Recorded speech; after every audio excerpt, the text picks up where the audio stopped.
que inclusive o pastor Abinair já falou, traz como título o profeta e seus desafios no cumprimento da missão. Hein? Eu quero convidar os irmãos que aqui ficarem a abrir a Bíblia no livro do profeta Ezequiel, no capítulo de número 2. Porque ficando aberto no capítulo 2, fica no capítulo de número 3, tá bom? Ezequiel capítulo 2 e o capítulo de número 3, vamos tratar sobre o profeta e seus desafios no cumprimento da missão.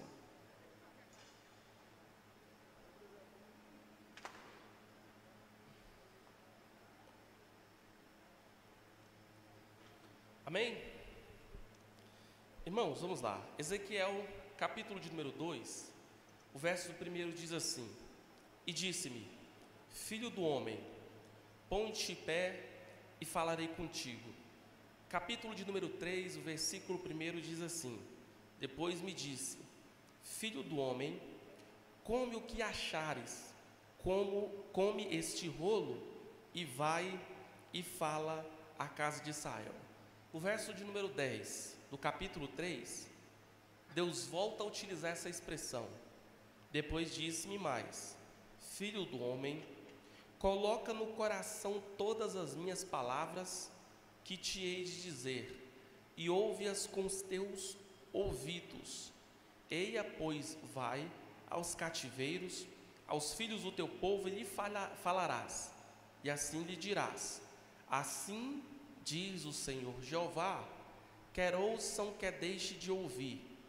E levantou-me o espírito, e ouvi por detrás de mim uma voz com grande estrondo, que dizia: Bendito seja a glória do Senhor desde o seu lugar. Amém? Irmãos, uma rápida introdução sobre o que realmente está acontecendo aqui nesse texto.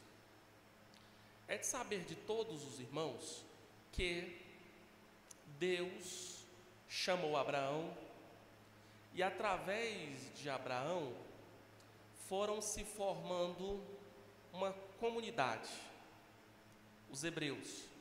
Os hebreus, no livro do Gênesis, vão ficar debaixo da escravidão, e Deus vai levantar Moisés, e assim diz o texto, para livrar eles com mão forte.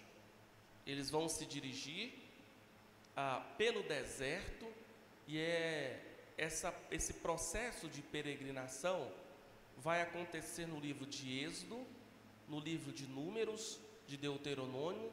Ele vai se findar no início do livro do profeta Josué. No início do livro de Josué, não profeta, de Josué. Josué, a partir do momento que simplesmente entraram na terra de Canaã, a Bíblia vai mostrar no livro de Josué como ocorreu as divisões das terras para as tribos. É nesse processo de divisão das terras que nós vamos perceber que a tribo de Levi vai ficar sem uma porção da herança. É o próprio Deus quem diz que ele será a herança da tribo de Levi. Chegamos no livro de Juízes. O bom é mostrar esses tópicos que eu estou abordando com mapas, né? Você vai perceber que no livro de Juízes, a nação de Israel, ela está no meio, está acompanhada por uma série de nações, aonde essas nações ao longo da história vão ser um verdadeiro problema para a nação de Israel. Ali nós temos Moabe, ali nós temos Filístia, ali nós temos Amon, e é por isso a expressão Moabitas, os filisteus. Só que chegamos no livro de Juízes, uma das nações que estavam ao redor da nação de Israel era justamente uma nação chamada Midian. É por isso que no livro de Juízes, constantemente os midianitas vão atacar a nação de Israel, e é por isso que Deus vai começar a levantar justamente líderes militares. Levantando esses líderes militares, o que nós temos? Nós temos a finalização desse processo de teocracia. Teocracia é o fato de Deus ser o principal representante e gestor público da nação de Israel. A partir do momento que finaliza o processo de teocracia, nós vamos perceber que vai ser instaurada uma nova forma de governo, monarquia. Quem vai ser o primeiro rei? Os irmãos vão se lembrar, Saul. Quando Saul morre, por um prazo de alguns dias, um dos seus filhos assume o trono. Logo após, nós vamos ter Davi sendo apresentado como o principal monarca que Israel teve. Então o que nós temos? A monarquia dirigindo e governando. Davi morre, vem Salomão, e é com Salomão que vai acontecer a chamada divisão dos reinos: Reino do Norte e Reino do Sul. Reino do Sul era um pedaço de terra menor que o Reino do Norte. Em contrapartida, nós vamos perceber que os reis que estavam reinando no Reino do Sul, poucos deles fizeram a diferença e obedeceram e foram fiéis a Deus. Em contrapartida, no Reino do Norte, dos 19 reis que subiram ao trono, os 19 fizeram o que era mal perante os olhos do Senhor. É nesse processo de fazerem mal o que era aos olhos do Senhor, Deus foi levantando profetas igual Jeremias, que profetizou dizendo assim: se vocês não se voltarem para Deus, Deus vai permitir acontecer com vocês o que aconteceu lá no Egito. Vocês vão voltar a ser dominados por outros povos. Só que dizem que profeta da sua casa não tem honra. As profecias de Jeremias entravam por aqui e saía por ali. Só que houve um momento que Jeremias começou inclusive a profetizar: não adiantam correr. Quando vocês acharem que a nação da Babilônia está vindo, eles já vão estar dentro das muralhas de Jerusalém. Sabe o que aconteceu? Profetas do calibre de Jeremias profetiza e Deus cumpre. E ele profetizou a vinda do Império Babilônico. Por 3 vezes, a Babilônia invadiu a nação de Israel. A primeira foi no ano de 605 a.C. A Bíblia vai dizer, em Daniel capítulo 1, a partir do versículo 1, que foi no 3º ano do reinado do rei Joaquim, Nabucodonosor vem e sitia a nação de Israel, e consequentemente Jerusalém ficou cercada. Eles tinham uma estratégia de guerra que era cercar o que eles queriam dominar. Então o que aconteceu nessa primeira feita? Daniel foi levado cativo juntamente com seus amigos e a alta elite da nação de Israel. A prova disso que a Babilônia ela tinha um método diferente do que, por exemplo, a Síria. A Síria que chegava, matava todos, destruíam a todos. A Babilônia não. A Babilônia, a primeira vez que eles vão invadir a nação de Israel, eles vão selecionar, em Daniel capítulo 1, verso 5, vai apresentar quais eram os critérios estabelecidos pela Babilônia. Vai dizer que deveriam ser jovens, que não houvesse defeito algum. Essa expressão significa não deveriam portar necessidades especiais, jovens de boa aparência. Eu queria uma boa explicação para apresentar isso, mas não tem. Resultado, não podia ser feio. Resumindo, é isso, não podia ser feio. Se fosse feio, não poderia trabalhar na nação da Babilônia. E aí, formosos de aparência, sabem ciências, entendidos em conhecimento, e que eles tivessem cultura e habilidade para viver no palácio do rei. Então o que nós temos? Nós temos a exigência da Babilônia para simplesmente trabalhar para eles. É nesse momento que a Bíblia vai dizer de um outro método apresentado pelo Império Babilônico. Eles mudavam a identidade. Como é que eles faziam isso?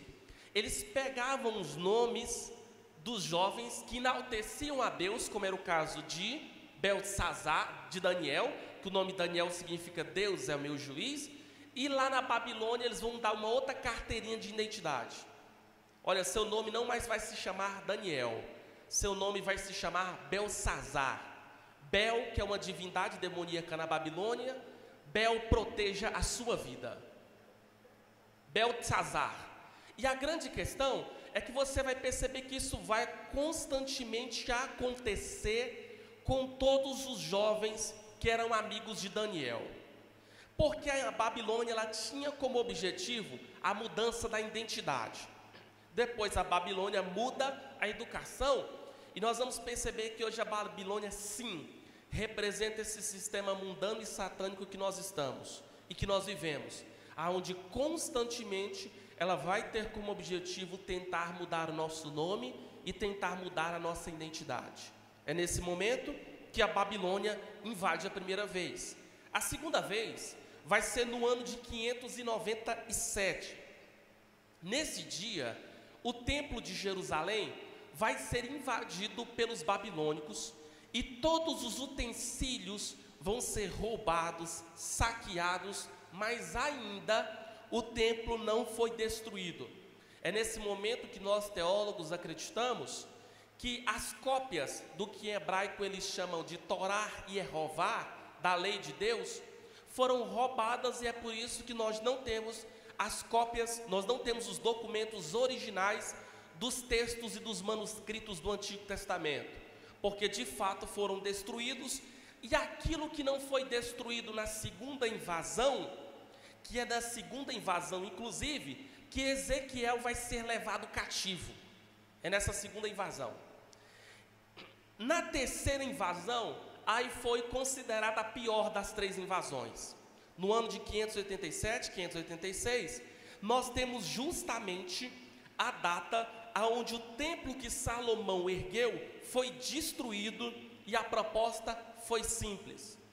Tudo que estava dentro e fora do templo, que estava ligado aos seus aspectos religiosos, passaram por destruição.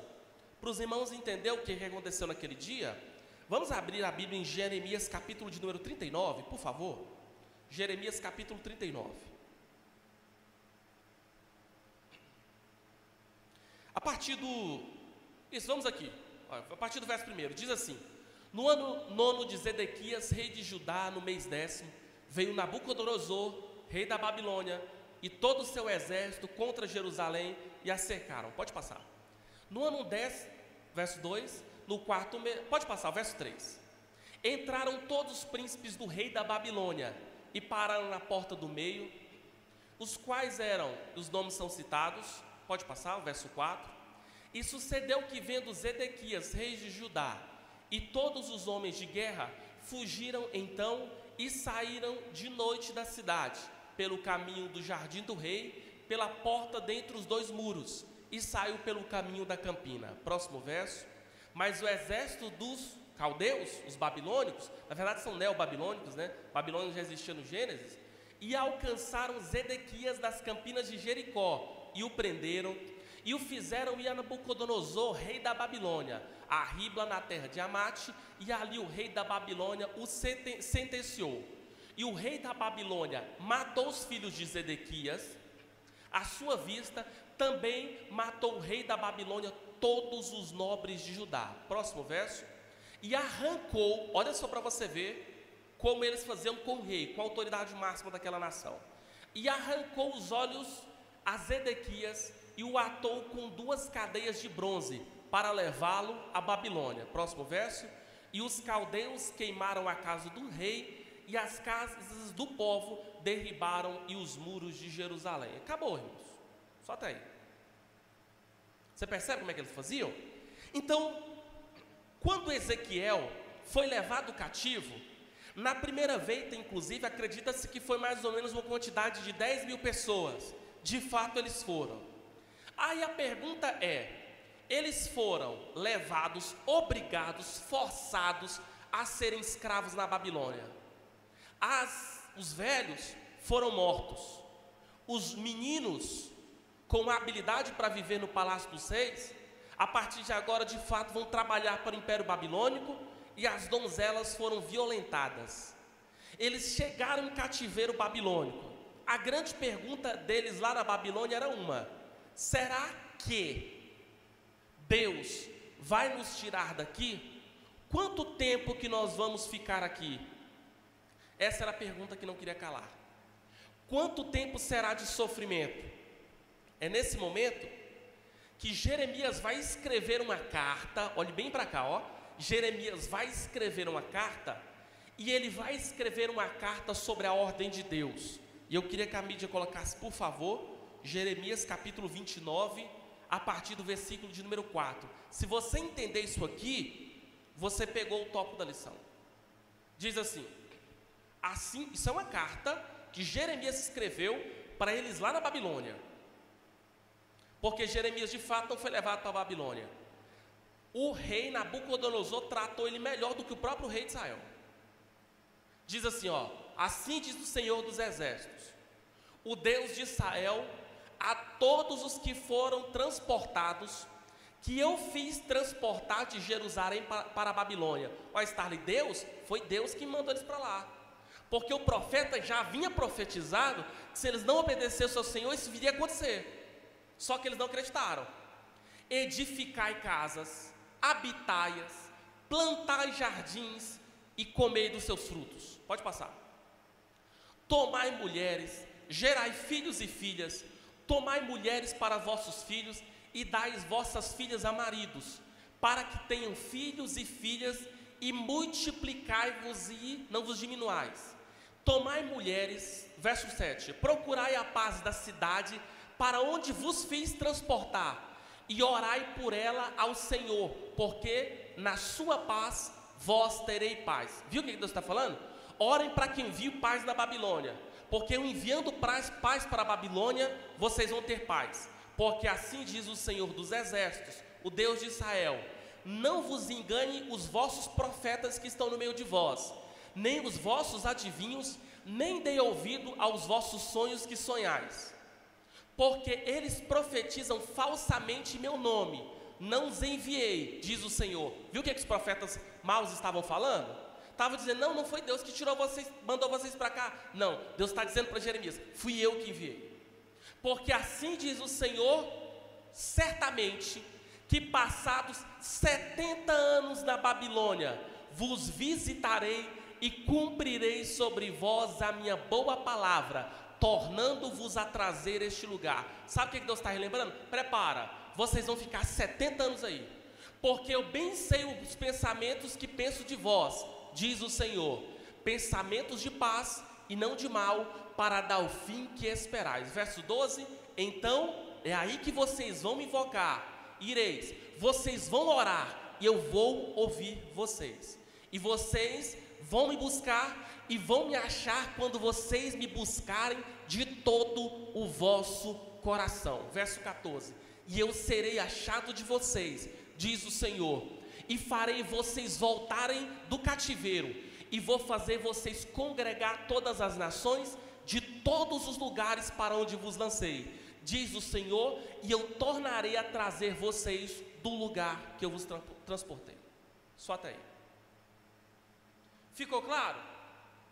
Viu que Deus enviou eles para a Babilônia? Tá, agora é baseado nisso que a lição começa. Ezequiel está nesse lugar, Ezequiel está nesse contexto, e é nesse contexto que Deus fala, Ezequiel, põe-te em pé, porque eu preciso falar contigo. Os homens criam que você seria sacerdote,